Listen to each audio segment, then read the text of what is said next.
All right, Tony Nemi, running for the legislature.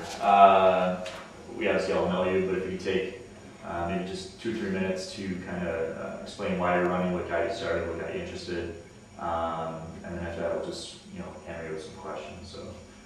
All right. It first started back in the end of December 2006, receiving my county tax bill, and I was looking at it and I was trying to digest where that money goes, what services that we were getting for paying the county tax that we don't already get through the city and through the state. Shortly after that, I was talking with my son, who was getting ready to go down to Florida to do a co-op, and we were just talking about what he wanted to do in the future. And he said that a couple years more of college and I'll be out of here. There's nothing here for kids when they get out of school, and that kind of sent a red flag up. And I was approached to run back in October, but I really didn't give it a lot of thought. I was kind of flattered that somebody asked me, but I really didn't give it a lot of thought. And then I started thinking, well, maybe this would be a great opportunity. Not sure what I could do, but the thought of maybe having some fresh ideas on the county legislature, maybe I would be able to give that to the people. When I did announce, and I started going out and meeting the people, I was sure that's really what I wanted to do. I really had a good time going out there and talking to people. Okay. Any ideas right off the bat as far as if you were to win the seat, the first thing you want to work on? One of the first things, I know there's going to be things coming up that I have no control over, but one of the first things I would like to introduce, and I was shocked to find out that the New York State Power Authority that represents the licensing of the electricity that we have for the next 50 years, that we have no one sitting on that board from Niagara County. Here we have the biggest power plant on the East Coast. Sitting here in Niagara County, there is not a representative. And I'd like to introduce into the county legislature, because I think now we have to try to get the state to agree to it, to put someone on that committee, a permanent seat. There would always one member would have to come out of Niagara County. That person steps down, and someone else from Niagara County would definitely have to step in and take over. Sure. It's too bad that that's really not going to come up and off for another 50 years, but still, there's got to be some way of having a say and input into what goes on. Something we've just been pretty much asking all the legislative candidates. Would you be in favor of reducing the size of the legislature? Yes, I do agree. I know that you probably will have professional people running, professional politicians, I think, by reducing it, because I think the normal person is just not going to be able to get out and hit as many people as, like in my particular area, there's 5,400 potential voters, and it's been a chore for me to hit them. If we reduce it, the legislature, to maybe 12, there's just that many more people that we have to hit. So it's going to have to be somebody that's really going to be like a professional politician or somebody that's...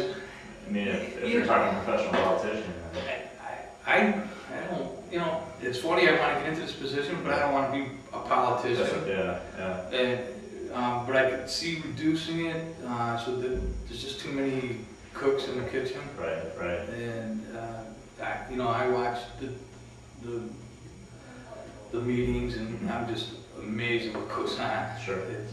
From both sides of the aisle. So to answer your question, I'd be in favor. Even if I wanted, I had to run against someone. I'd definitely be in favor of it. Harry Appledo has done a lot, or has tried to do some work with the city water situation. The taxes on the raw line, and trying to get at least 2 of the cities into this power pool. And he's been shut out. by, obviously by a Republican majority. Are these things that you would be willing to pick up and run with if you were to win?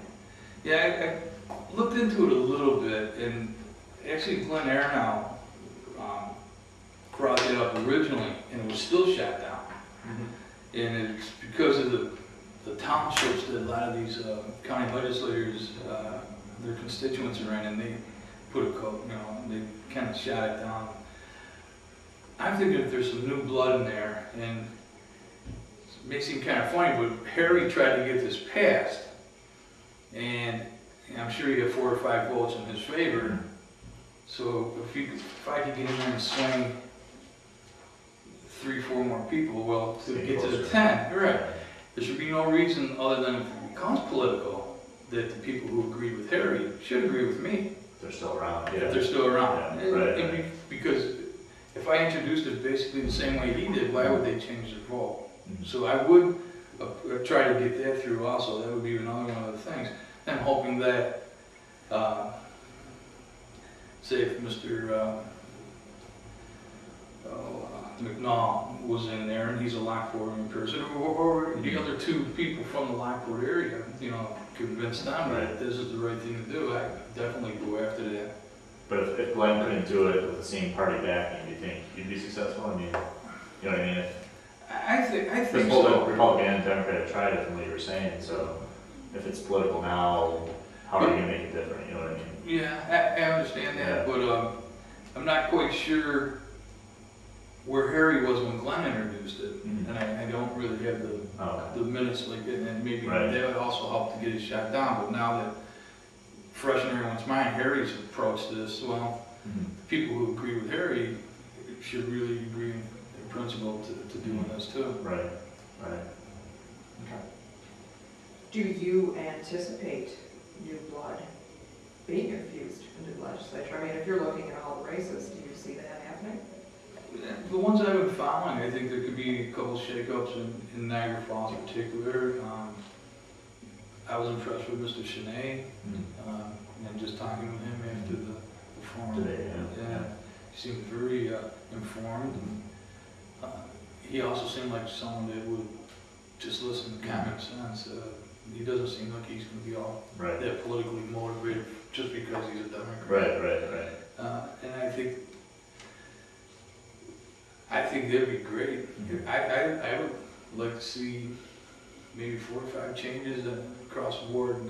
I know there's some people running on polls, but if there's 4 or 5 new people in there that want to think for themselves, I think you got to start. Do you think there's a county GOP machine factor in the legislature which kind of spins things in one direction? Can you buck that trend? I'm hoping, because I've been accused of being a part of that, and I was a Democrat for 52 years, and I decided to run. I was asked, by some members of the Republican Party to run. Right. Again, at first I didn't care to. I was a Democrat all my life, and I had just switched to the Independence Party, which I feel was more to my liking because I don't agree with both parties all the time. I can see that there is some very strong-handed GOP out there, and in the same way, though, I see a lot of power in Niagara Falls too, in the Democrat side. Would they try to interfere? Yeah, probably. They would probably want me, if I'm elected, to do things their way. I can't. As I talk to my constituents, or future constituents, I hope that I can't sit on your porch and talk to you and tell you something, and then run across you on the street 2 weeks later and know that I told you a bold-faced lie just to get elected. I couldn't live with myself. My brother and sister definitely would kick my butt.